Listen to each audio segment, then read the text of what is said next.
Misy aloha zany hatramin'izao fotoana itenenana zao dia maro ny takaitra tamin'ireo faritra nandalovan'ity rivodoza ianao ity. Mety anao antso vonjy-taitra na ilay antsointsika hoe déclaration d'urgence ihany ny fitondram-panjakana. Mbola miandry ireo tatitra avy amin'ny faritra rehetra nandalovan'ity rivodoza ity ny fitondram-panjakana. Raha ny fanazavana nentin'ny Prime Ministre lehiben'ny gouvernement tetsy ankilany ihany koa ireo mpiara-miombon'antoka rehetra dia efa vonona anohana ny Madagasikara amin'ny lafiny rehetra. Toy izao ny fanazavana. Efa nisy koa fitaovana zay efa napetraka tany amin'ireny toerana reny, efa prépositionnena tany zany.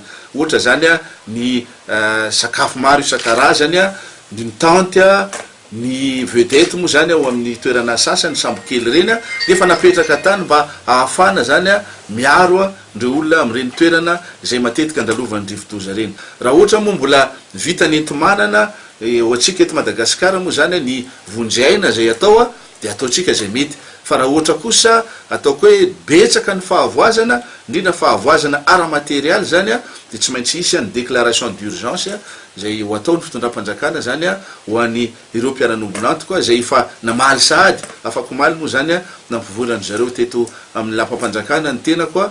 Ary betsaka zany ireo mpiara-miombon'antoka efa namaly sahady hoe miandry zay déclaration ataonareo fa tonga dia anatitra nety manana zay mety ho fitaovana io mety ho vola mihitsy na ny fomba fitaovana hafa ara-pahasalamana sahala amin'izany mba hafana miatrika sy manarina aingana zany ny fahavoazana ateraky ny fandalovan'ity rivodoza ity zany.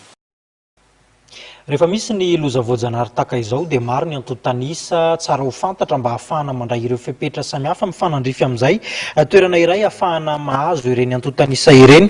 Ny anivon'ny centre opérationnel de la protection civile nisy tamin'ireo solon-tenam-panjakana nijery fotony zava-nisy teny amin'ireny ivon-toerana ireny hafahana mandray ny fepetra, mandray ny fanapahan-kevitra samihafa ihany koa mifanandrify amin'izay.